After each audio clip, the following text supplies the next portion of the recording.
Good day, everybody. This is your boy Juan Diesel, and I'm back with another video. This one's called Dixie Mafia Trial 1980s, the Criminal Underworld Compilation, Dixie Mafia. Hashtag Dixie Mafia.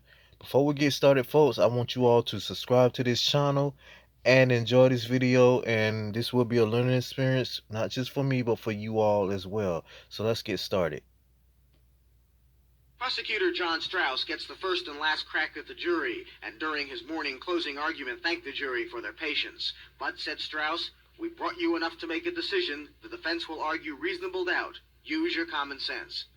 And that's exactly what the defense did, starting with attorney Frank Martin, who is representing murder suspect Bobby Jean Goswick. Quote, the defense is very simple. He's not guilty because he has an alibi. He wasn't there. You cannot be guilty of a crime unless you're there to commit it. During a one-hour speech, Martin said the race issue in the murder case, the fact that the 5 Thomas children who died were black, and suspects Goswick and Harold Chansey are white, the race issue was, quote, a cover-up for the lack of facts. Martin called the case a misuse of power, that DA John Strauss misused immunity for state witnesses. Quote, the DA's case is not made up of facts, just habitual criminals.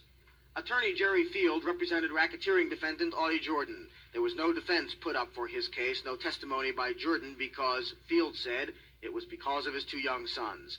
About ex-wife Diana Jordan, Field said, quote, she made assumptions, and as we all know, still quoting, hell hath no fury like a woman scorned. Field said there was no evidence Jordan was a racketeer, that the state used suppositions and inference on inference for its case. For racketeering defendant Charles Cagle, attorney Douglas McDonald spent an hour hitting hard at the state's witnesses.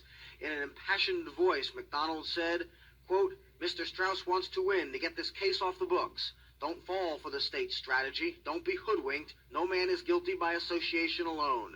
McDonald even mentioned the Dixie Mafia. He said to the jury, quote, you have to absolutely disregard that. And then said, it's hard to defend against a lie. I'm going to leave you with my client's life.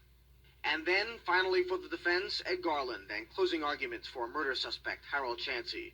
Garland spent most of his hour before the jury defending the murder charges, and also came down hard on state witnesses, especially Barbara Bell, with whom Chansey had a love affair. He called her, quote, a woman with many faces, and said her testimony could not be believed. Garland, he was two-timing her, but we're not trying him for that. I say plainly the state has not proved the murder case against Harold Chansey in any respect.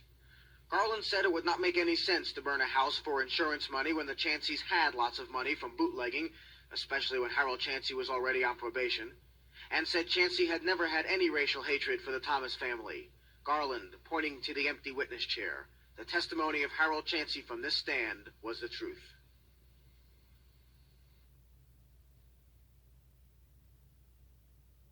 Denwood Chapman, currently a parole officer at the Georgia Industrial Institute, a juvenile prison in Alto, is also an unindicted co-conspirator in the case and was given immunity to testify.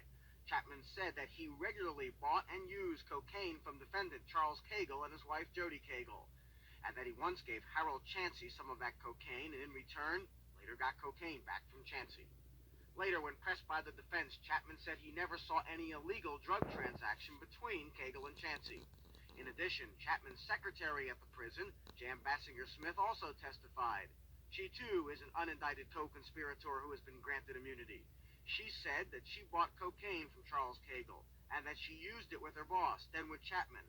And during cross-examination, she said she was, quote, scared and not of losing her job. And then this afternoon, another unindicted co-conspirator, George Amerson, testified. He was granted immunity by Judge Greeley Ellis 10 minutes before his testimony. Amerson is a convicted drug dealer serving time in prison. He said that he bought well over 600 pounds of marijuana from defendant Audie Jordan, marijuana and nearly pure cocaine, and swore that the drug sales were made in 1979, 1980, and 1981.